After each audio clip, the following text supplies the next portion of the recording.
Yep, no problem. I'm gonna go get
Good afternoon, everybody. Good afternoon. How are we? Good? Good. President Trump is saddened and outraged over the brutal murder of 2 Israeli embassy staff here in Washington, D.C. last night. Yaron Lashinsky and Sarah Milgram were a beautiful young couple. In fact, we learned that Yaron was planning to propose to Sarah next week in Jerusalem. Yaron's father, Daniel, spoke about the young couple's devotion for one another this morning. He said, "They were in love, one for the other. The embassy told us they were like a star couple at the embassy. I never expected something like this. He had his whole life before him." These words, especially every parent knows, are heart-wrenching. The evil of anti-Semitism must be eradicated from our society. I spoke to the Attorney General this morning. The Department of Justice will be prosecuting the perpetrator responsible for this to the fullest extent of the law. Hatred has no place in the United States of America under President Donald Trump. Everyone here at the White House is praying for the victims' friends and families during this unimaginable time. Now for some scheduling announcements. On Saturday morning, President Trump will deliver the commencement address at the United States Military Academy at West Point. On Monday, to commemorate Memorial Day, the President will visit Arlington National Cemetery and participate in a wreath-laying ceremony. The President will further honor our military next month on June 14th when he hosts the 250th anniversary of the United States Army with a grand military parade celebration right here in our nation's capital. President Trump will be joined by veterans, active duty troops, wounded warriors, Gold Star families, and patriotic Americans from across the country to celebrate our heroes who have kept us safe. Tickets for the parade and the celebration are available through the America 250 Commission's event registration portal. It will be a truly historic and special day for our country.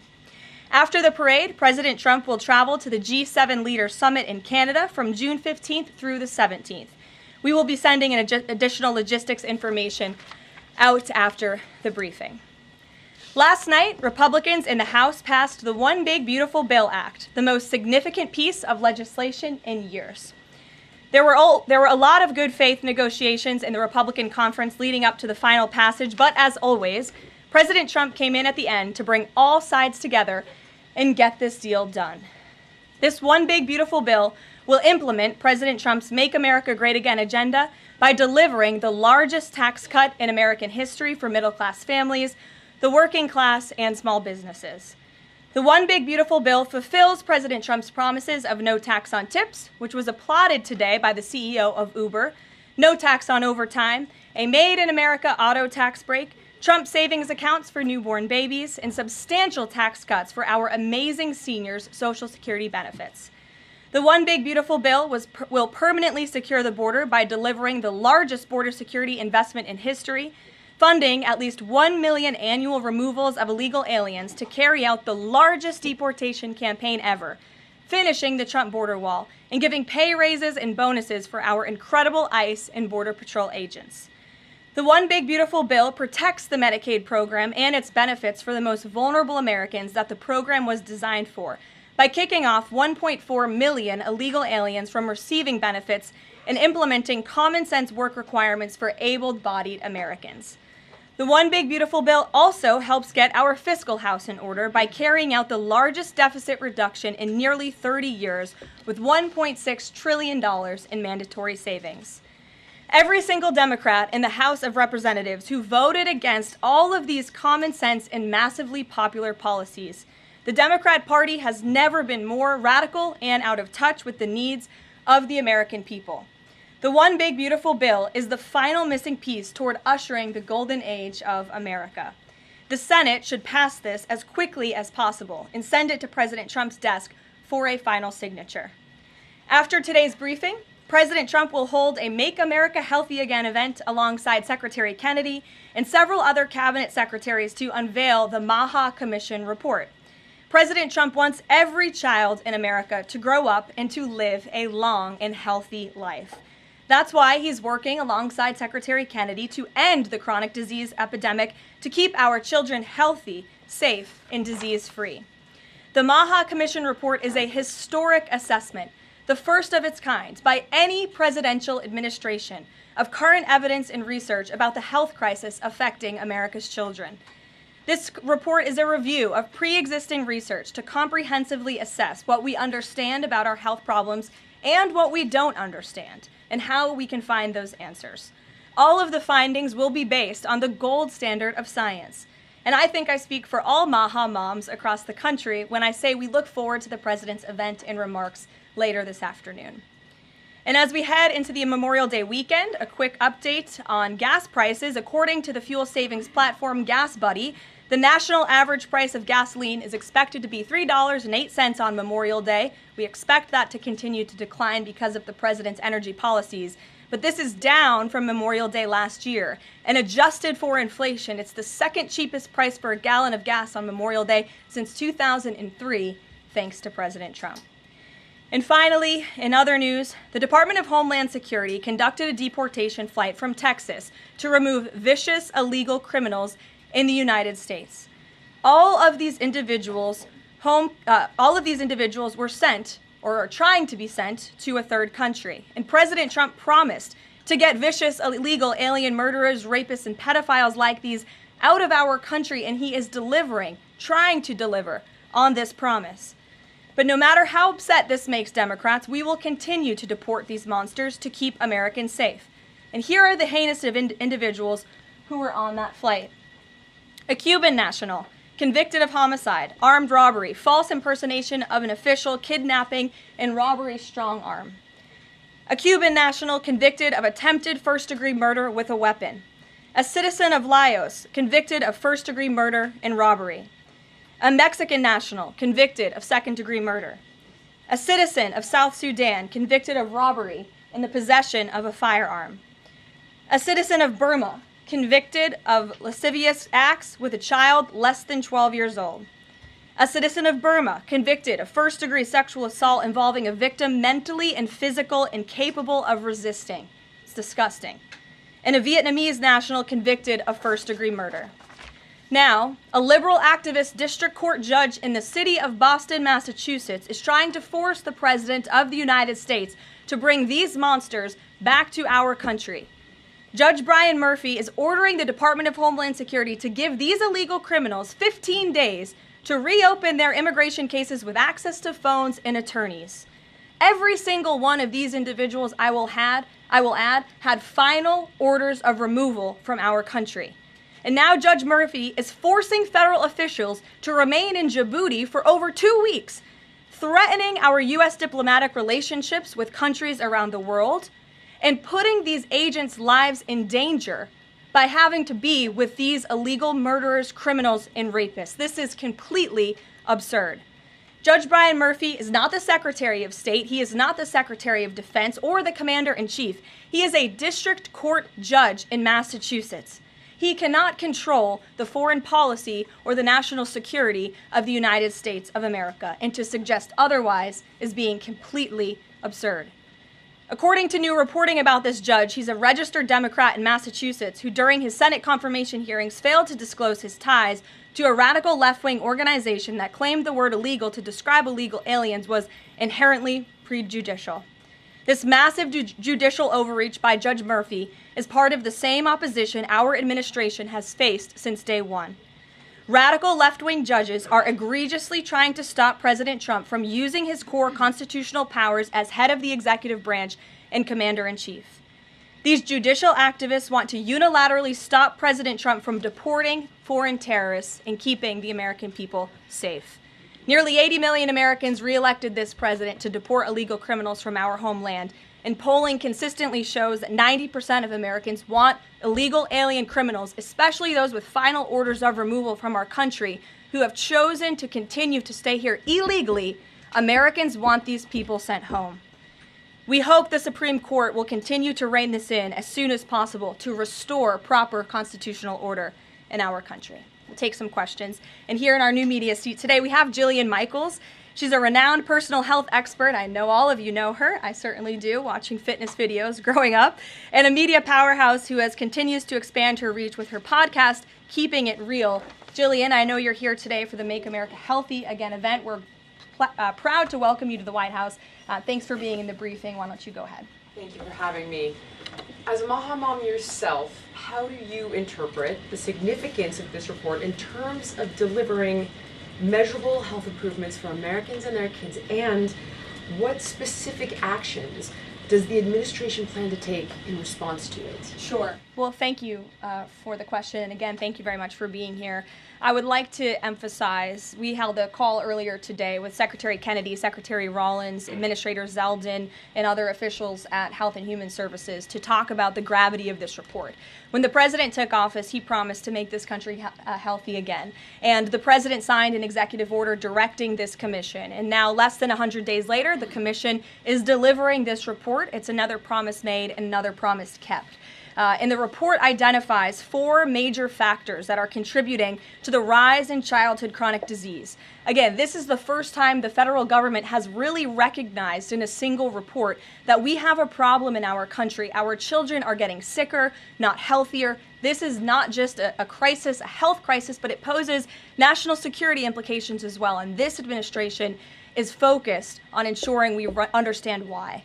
The 4 factors contributing to the report, as you will all hear from the president later, are number 1, poor diet, a robust discussion about ultra-processed food that are dominating our children's diets, environmental chemical exposure, plastics and other chemicals that are unfortunately a part of our daily American life.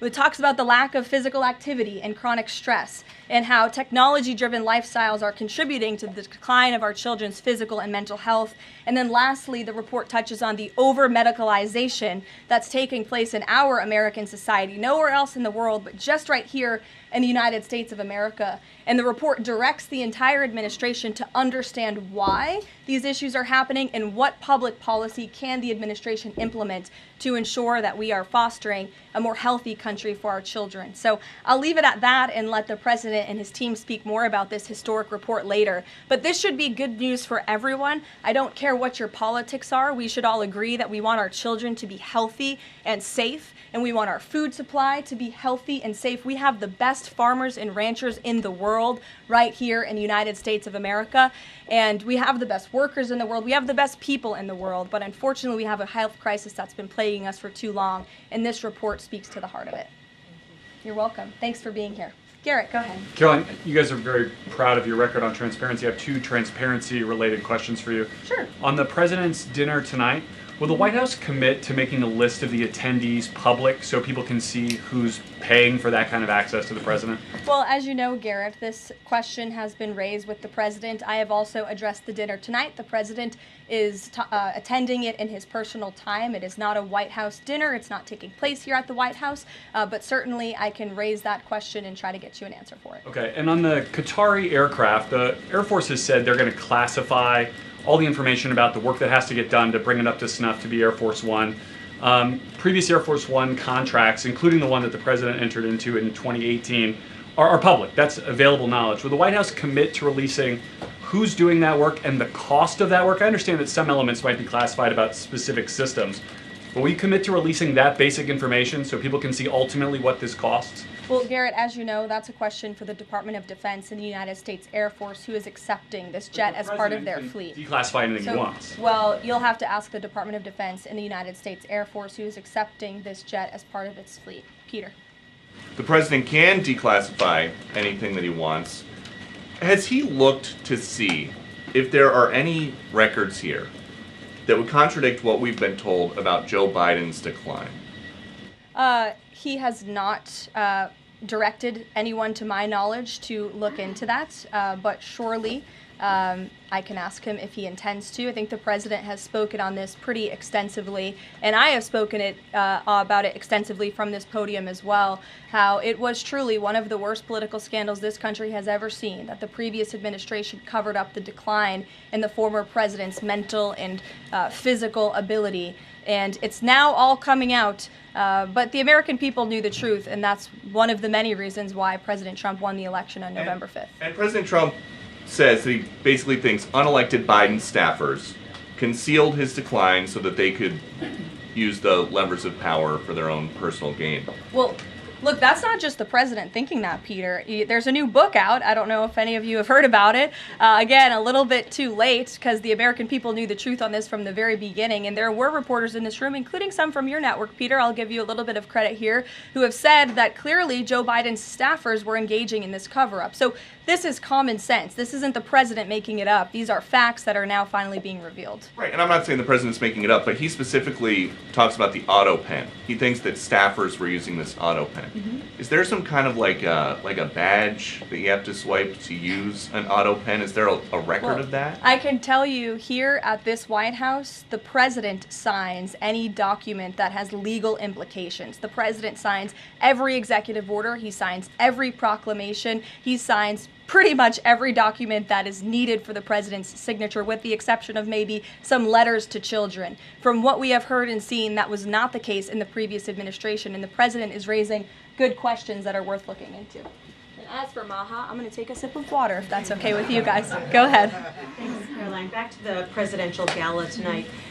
Did anyone in the White House or in the White House counsel's office advise the president against holding this sweepstakes, whereby people who spent the most money on his Trump coin would then have access to the president at this dinner? Again, the president has been asked about this. He has addressed this. I have also stated previously from this podium that the president is abiding by all conflict of interest laws that are applicable to the president. And I think everybody, the American public, believe it's absurd for anyone to insinuate that this president is profiting off of the presidency. This president was incredibly successful before giving it all up to serve our country publicly. And not only has he lost wealth, but he also almost lost his life. He has sacrificed a lot to be here, and to suggest otherwise is frankly completely absurd. Does the White House Libby, have go any ahead. concerns? Thank you, Caroline. The fifth round of nuclear talks between Iran and the U.S. is going to take place on Friday in Rome. What is the president anticipating ahead of that? And if a deal doesn't come from that meeting, is he going to walk away? Well, I'm glad you brought up Iran, because I do have an update.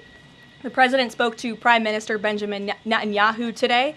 They had a productive discussion. They discussed many things, including, of course, the tragic shooting that took place here in Washington, D.C. last night. But they also did talk about a potential deal with Iran, which the president believes is moving along in the right direction. And as the president told me, and he's told all of you, this deal with Iran could end in two ways. It could end in a very positive diplomatic solution, or it could end in a very negative situation for Iran. So that's why these talks are taking place later this week.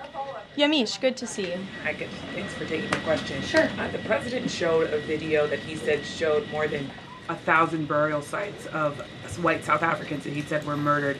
We know that that was not true and that the video wasn't showing that. So I wonder, why did the president choose to show that? What's not true, Yamish? It's not true. The video was showing a burial site. It is unsubstantiated that that's the case. No, it is true that that video showed the crosses that represent. Which is what the president claimed. The video showed images of crosses in South Africa about white farmers who have been killed and politically persecuted because of the color of their skin. The president And those claimed crosses that it are was showing a representing their burial lives. Those crosses are representing their lives in the fact that they are now dead, and their government did nothing about it. Are you disputing that there's no... I'm disputing the fact that the video showed what the president claimed it showed, because it did not show that. But even more, what I'm asking you is who at the White House... No, it did show that. It showed white crosses representing people who have perished because of racial persecution. Verifies the videos that the president shows, and what protocols are in place when there's unsubstantiated information being put out for the world and world leaders to Yamish, show? what's unsubstantiated about the video? The video shows crosses that represent the dead bodies of people who were racially persecuted by their government. In fact, the Associated Press, of all places, has a picture of that very monument, and the caption from the Associated Press is, "Each cross marks a white farmer who has been killed in a farm murder." So it is substantiated, not just by that video and the physical evidence that everybody saw on display in the Oval Office, but also by another outlet in this room, the Associated Press. So you should take it up with them if you believe the claim is unsubstantiated, and that's a ridiculous line of questioning. John, go ahead. Go ahead, John. Thank you, Caroline. The big, beautiful bill now goes to the Senate. Does, yes. A lot of the Republican senators have promised amendments that will water this thing down dramatically. What is the president's level of tolerance for their amendments to water it down, and what will be the action taken for some of the amendments that the president does not want? Sure. Well, the One Big Beautiful Bill is named the One Big Beautiful Bill for a reason, because it is a one big beautiful bill that encompasses just about everything this president could want for the American public. It delivers on so many of his core campaign promises. So surely we want to see those campaign promises signed into law. And as the president put in his Truth Social post this morning, and as he said to me, we can celebrate this past the House for a couple of hours, but now it's time for the Senate to get to work.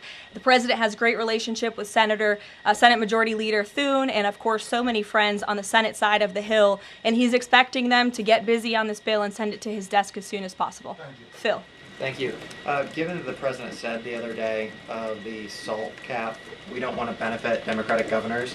If the Senate was to reduce that SALT cap or make any type of changes, would he support that, or is this a situation where done is beautiful and he just wants to pass it? Well, look, it's a hypothetical question, obviously. Negotiations. Well, correct. The bill passed, didn't it? So now it's off to the Senate where additional negotiations will take place, and we'll see how it goes. Michael. Karoline, two questions on the beautiful bill. One of the campaign promises from President Trump was no tax on Social Security. Now, due to congressional rules, that wasn't able to be included in this bill. How does the president plan to follow through on that campaign promise? Well, this bill did address taxes for our seniors. It actually allows them to take off significant money from their Social Security payments, get more money back, I should say, put more money in their pockets for various reasons. So this bill delivers on that promise. That's the view of the White House. Secondly, you had two Republicans last night that voted against this bill, Congressman Massey and Davidson. Does the president think that they should be primaried? I believe he does, and I don't think he likes to see grandstanders in Congress. What's the alternative? I would ask those members of Congress. Did they want to see a tax hike? Did they want to see our country go bankrupt? That's the alternative by them trying to vote no. And the president believes the Republican Party needs to be unified, and the vast majority of Republicans clearly are and are listening to the president. They are trusting in President Trump, as they should, because there's a reason he's sitting in this Oval Office. It's because he's the unequivocal leader of the Republican Party. Not just a president for Republicans, but all Americans. The president's approval rating is at an all-time high right now, and it's because he knows how to deliver. And Republicans like Thomas Massey and others should take note. Stephen. Thank you, Caroline. Building on the question about Social Security, the bill includes the president's promises to address taxes on tips and overtime. Could you say his feelings about the income cap? Is he satisfied where that landed? And also on a different matter, could you comment on the investigation that the Justice Department has into Andrew Cuomo? As for the first question, the president is clearly satisfied where the bill landed because it passed. Again, now it has to go to the Senate, so changes could certainly be made. As for your second question, I would defer you to the Department of Justice. Christian. Yeah, thanks, Caroline. Can you explain the decision to totally shake up FEMA leadership just a week before hurricane season? You'd have to ask the Department of Homeland Security in terms of leadership, but certainly the administration, and I know the National Security Council here at the White House is monitoring storms and natural disasters that are happening across the country at all times. We're briefed on those. The administration is briefed on those, and Secretary Noem is leading that effort for sure. Switching gears, Caroline. Yeah, just following up on Warren Davidson, I wanted to read you his quote that he posted online. While I love many things in the bill, promising someone else will cut spending in the future does not cut spending. Deficits do matter, and this bill grows them. Why should that get a Republican primary? This bill saves $1.6 trillion for the American taxpayer. It saves more than any bill that has ever passed Capitol Hill has. In fact, by double. The next bill saved $800 billion. This bill saves $1.6 trillion. So this is a very good bill for the American people, the American taxpayer. And I believe, as an outlet put it with a headline this morning, it might have been Politico actually, they wrote that the American people are going to be flush with cash when this thing is signed into law. And that's a good thing for American taxpayers. Sure, go ahead. Caroline, what is the president doing to win Senate passage by July 4th? And does that include work to eliminate carried interest and make business tax cuts permanent? Where is he on those issues? Well, look, this bill literally just passed the House of Representatives. So now our team is suiting up for discussions with the Senate side of Capitol Hill. The president, again, said this morning he hopes to see this bill at his desk as soon as possible, and he'll be engaged in the process to get it through the Senate, just like he was to get it through the House of Representatives. What kind of assurances did he give the Freedom Caucus members to to kind of ensure that this would get through last night was changes to Fannie Mae and Freddie Mac part of that equation, changes administratively to Medicaid as well? Well, I was in that meeting yesterday with the president and House Freedom Caucus, and he told them how he wants to be a cheerleader for them, a cheerleader for the Republican Party, and for the country. And Republicans faced a pivotal moment yesterday. They could have voted to bankrupt the country and increase taxes by $4 trillion, or they could vote for this one big, beautiful bill which cuts taxes and saves American taxpayers money. And he put that proposition before them, and clearly they heeded the call because the bill passed last night.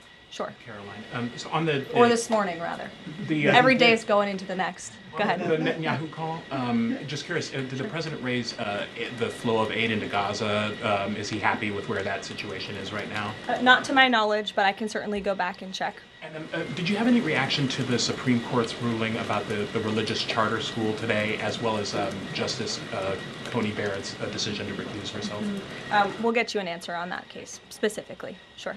You mentioned the president has a good relationship with Leader Thune. Has he talked to him specifically about the plan to get this through the Senate? Does he plan, or is he going to reach out to Republicans who have voiced concerns? Not to my knowledge has he spoken to Leader Thune this morning. He very well could have. I just wasn't briefed on that call. We can go back and check for you. The president did speak to Prime Minister Netanyahu this morning. He also had a call with President Sheinbaum this morning. He was receiving his intelligence briefing. He's been very busy all morning. But again, he certainly intends to remain active and engaged in these negotiations with the United States Senate to get this bill done. And just following up on the dinner tonight, you mentioned this is not a White House dinner, but the president is always the president, and the Trump family is making money off of this. So can you just explain, how is this not the president using the office to enrich himself? All of the president's assets are in a blind trust, which is managed by his children, and I would argue one of the many reasons that the American people reelected this president back to this office is because he was a very successful businessman before giving it up to publicly serve our country.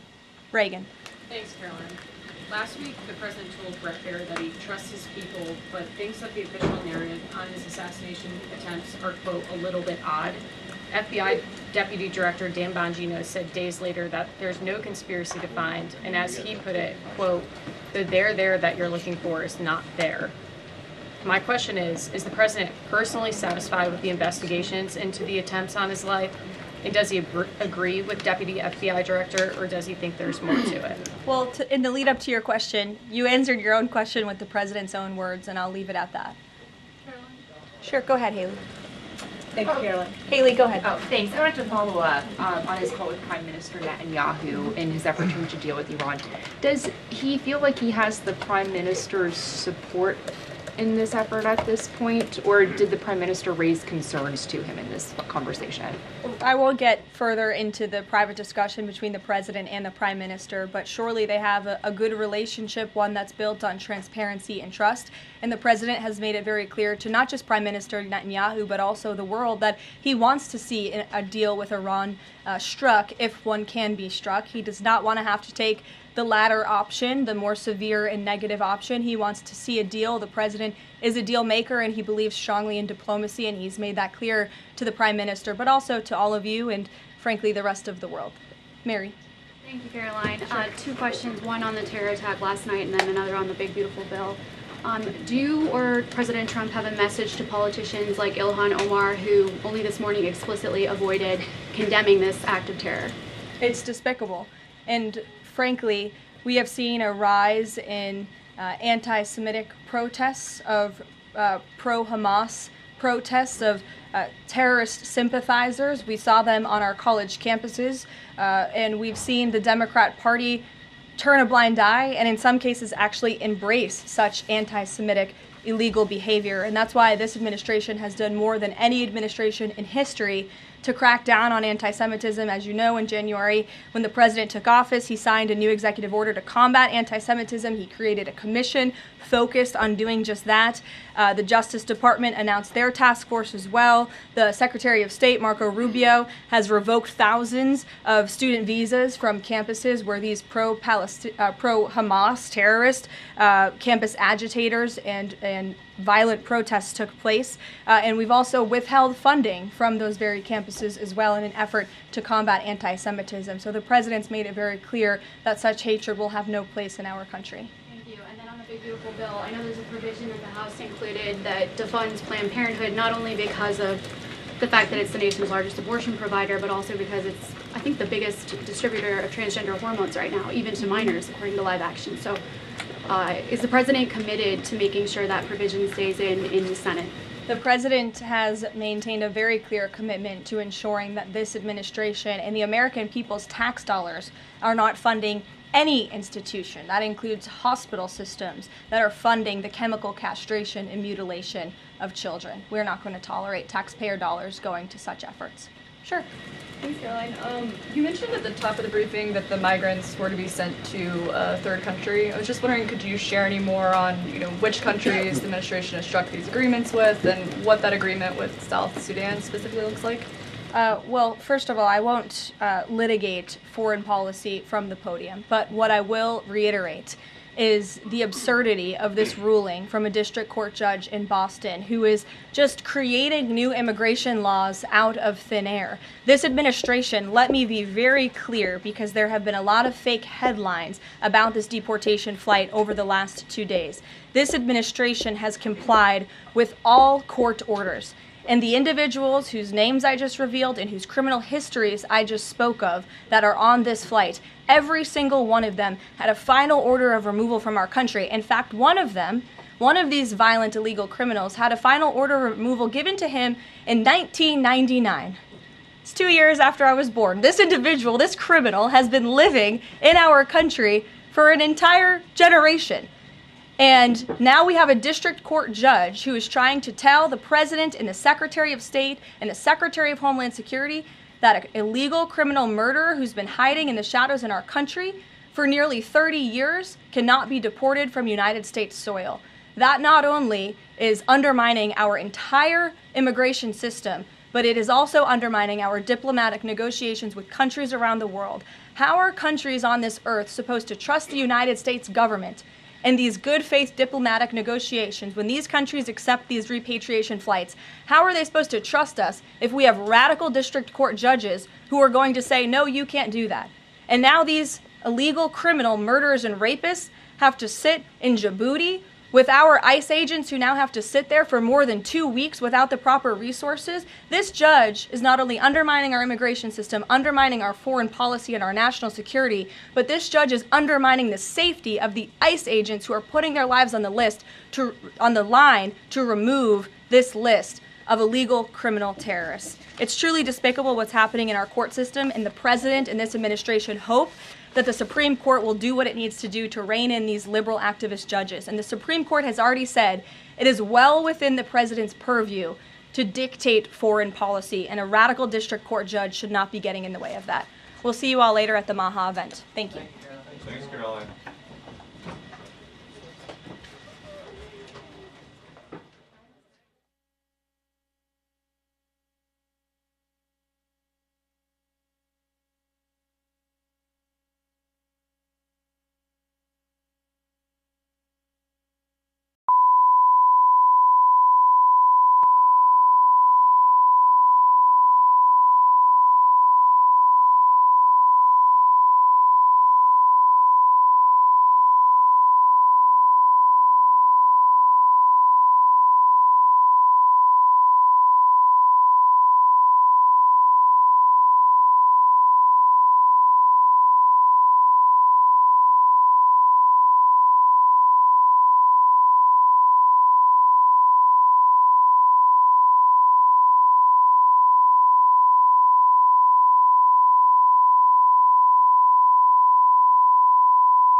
Pero no vas en vivo, ¿verdad? ¿A qué hora?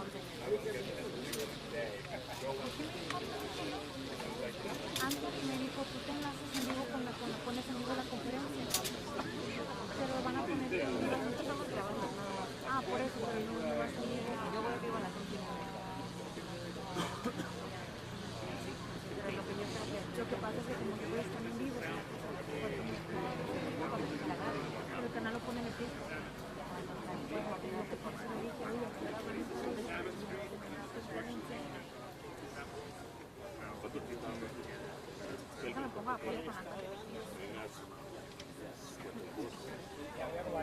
O yo la corto.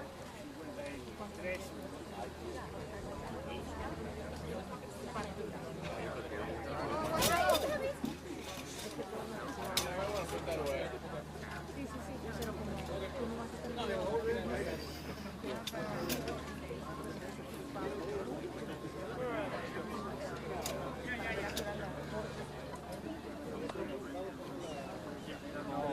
Yeah, they don't know. We are ruining the Okay, about 5 minutes out. 5 minutes out.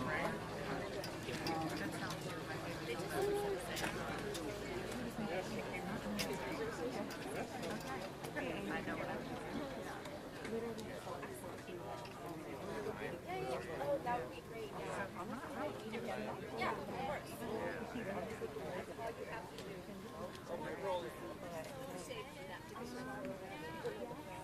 Can't blame. Oh yeah.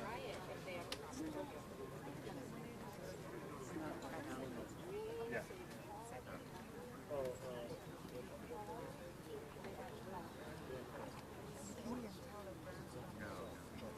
So what?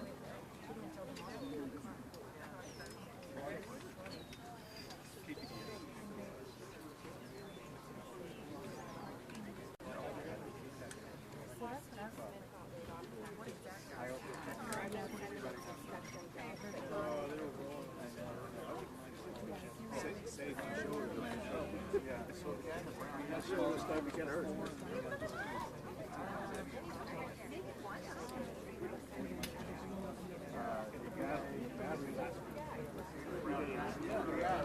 The chip is the same size. Yeah. So the image is the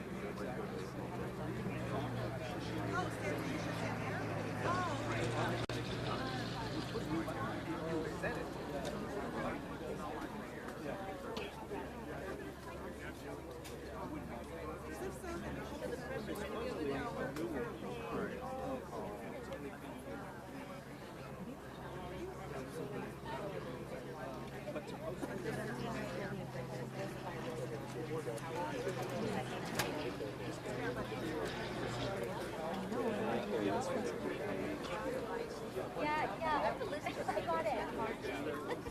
Otherwise,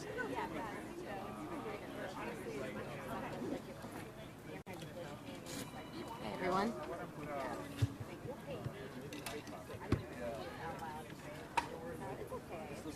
Is that creating any issues with your sound? Any feedback or anything? You're okay with that? I wouldn't know until I started. She's asking if you guys have any intervention with the sound because she put up Let me see. 1, 2, 3, 4. 1, 2, 3, 4. Testing. Anybody has any interruption with the sound? They're good. Okay.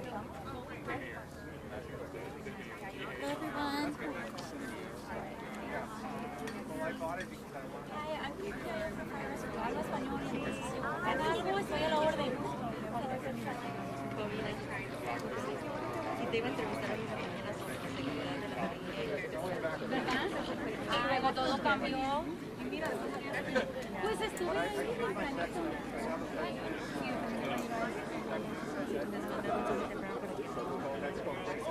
Iba a llegar al trabajo, o sea, saber todo ese discurso para estar ahí. Pero la verdad fue un milagro que no pegó a ninguno. Es la única casa impactada, la única impactada. Y las personas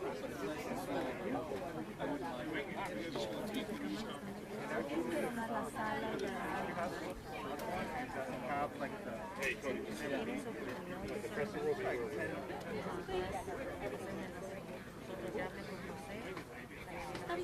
sí, claro. Voy a asistir para la conferencia de prensa, voy a estar aquí en mi ex y también en Instagram. Entonces después, ¿a mí? Y bueno, si no, si me dejamos a otro lado, pues lo que pasa es que me ha preguntado porque me voy a estar la todos a el noticiero va a entrar en mi hora y se carga con a qué hora, porque yo voy a estar en mi casa.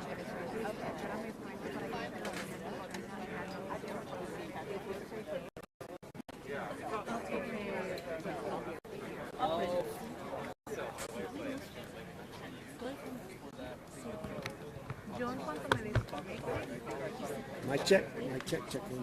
Ladies, and gentlemen, and. Sure is a big place. This got out here. Getting a little echo there. How's it going? Okay, check. Is it good? We're good? All right, do more. Wait, check one. This is a mic check for Jenny. Check 1, 2, 3, 4, 5, 6, 7, 8, 9, 10. Check. We're good. We good? You good? Okay. We're good? You good? All right.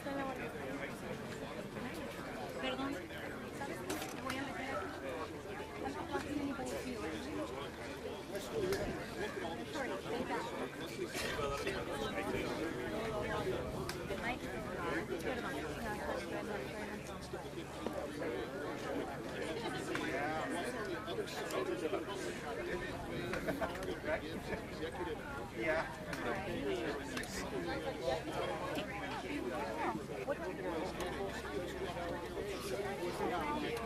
Yeah, and also too, Chris has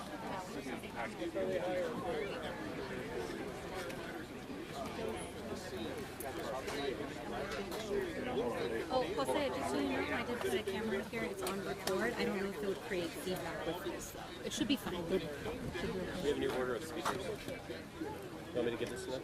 Yes. Hold on. Captain Robert here. Yeah, put Robert in there.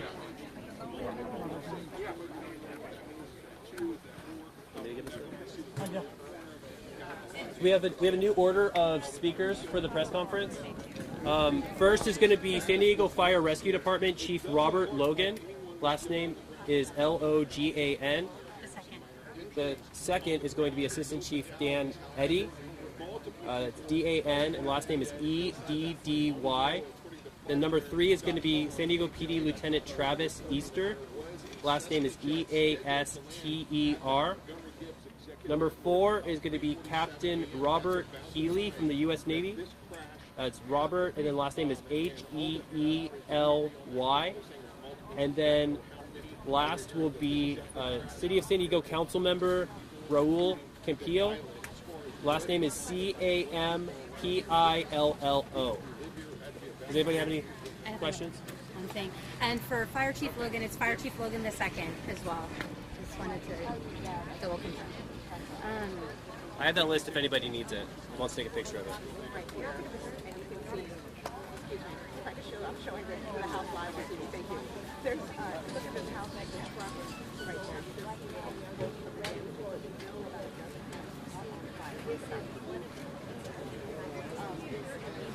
Anybody else want that? You guys good? Everybody good? Right over here.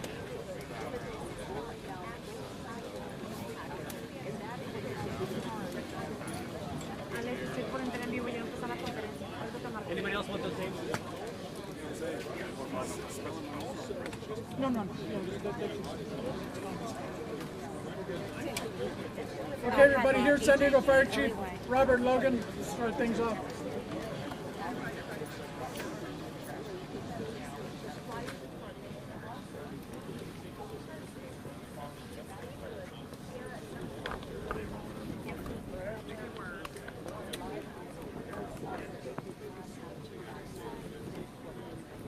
Thank you.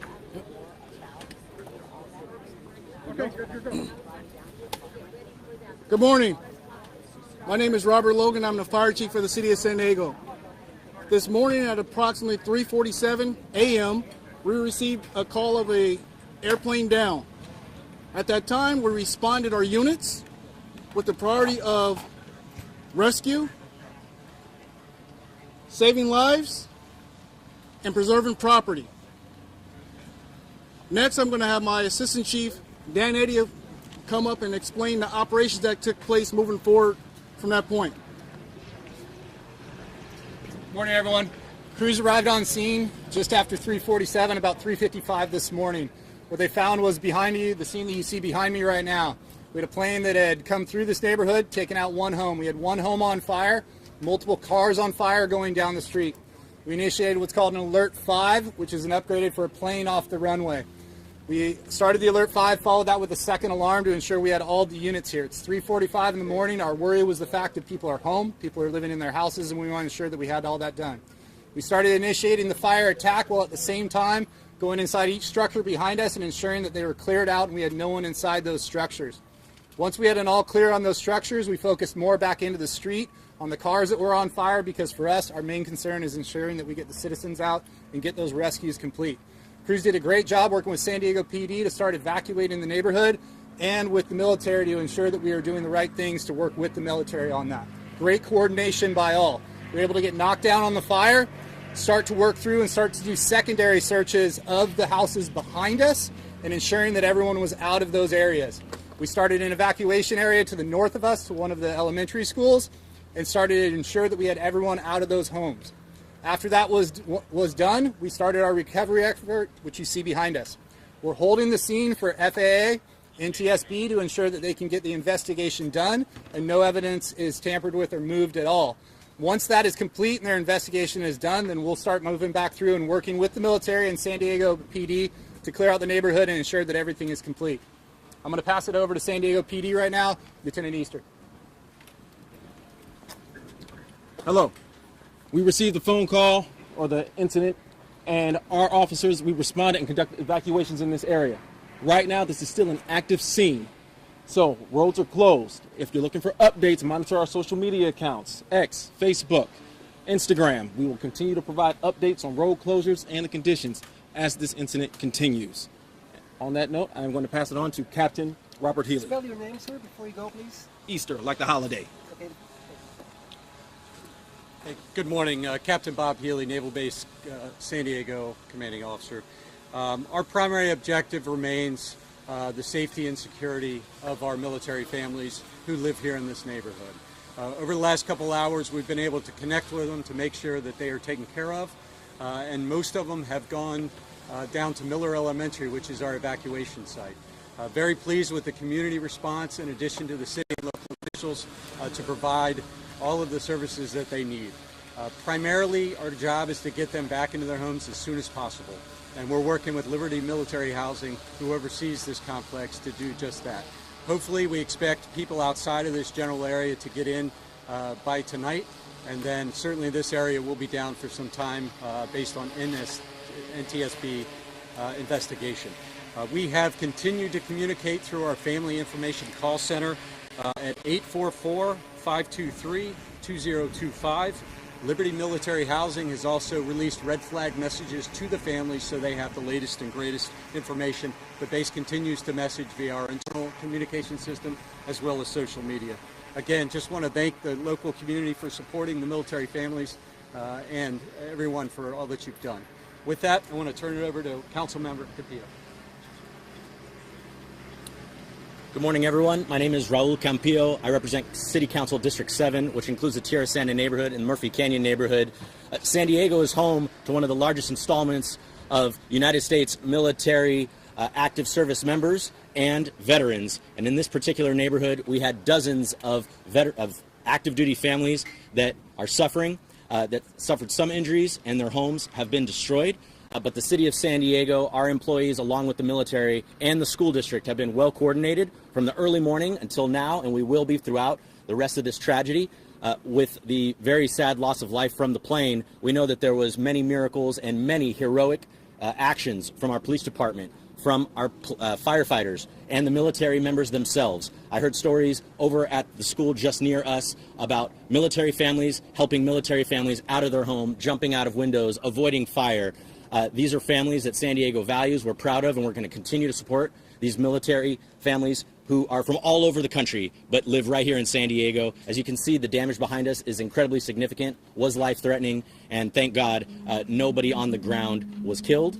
We're going to continue to support them through our City of San Diego personnel, our first responders, and I really encourage people to donate, to call in to our offices at City Council, the Mayor's office, to find out how to volunteer and help in ways like that. These people are going to be recovering for a long, long time, and the City of San Diego is going to be here to support them. Thank you for being here, and I know we're going to take some questions. Okay, just a few questions. Yes, I have a question regarding the recent tweet from the San Diego Police Department. It says that there are 2 dead now and 8 injured. Can you confirm that? And are the 2 dead from the plane? So that is what we have at this time. That's what we release. And yes, that's why we put that out. So that can be confirmed at this time. That is the latest update. There will be a press release that will come out later on with that information as well. Can you say that again? Can you say it? So to confirm 2 dead at this time. And what was the rest of that? And I'm sorry, 8 injured? Yes, confirmed 2 dead and 8 injured at this time. We've lost 2 souls. And who, of those who was on the plane, who was on the ground? That is still under the investigation at this time. Do you know how many people were on the plane? We're still discovering that. And the people are injured. What are the state of these people that are injured? Critical state, minor injuries? Right now, they're still being evaluated. I can step in on that. Oh, okay. Thank you. On the injuries that we had the 2 confirmed fatalities right now. We do have 6 that were injured. 1 was transported of the 6. The other 5 had minor injuries, were treated on scene and released on their own. So right now, that's what we have right now. The investigation is behind me on the fatalities is still going through. Were all the deaths on the plane? At this time, we don't know because we still have to identify who we have on the fatalities right now. But on the plane itself, that's what we'll do. That's why NTSB is here, working with other federal agencies to identify who's on the plane. Were the injuries all that were on the ground? Some of the injuries were people that were on the ground. All the injuries that we treated were people that were treated at the evacuation center. There was no one transported from scene. I can tell you this, the military families did a phenomenal job as firefighters were getting on scene to help one another, get people out of houses and go, and I cannot commend them enough for what they did on scene. For us on scene, we did not transport anyone off the scene.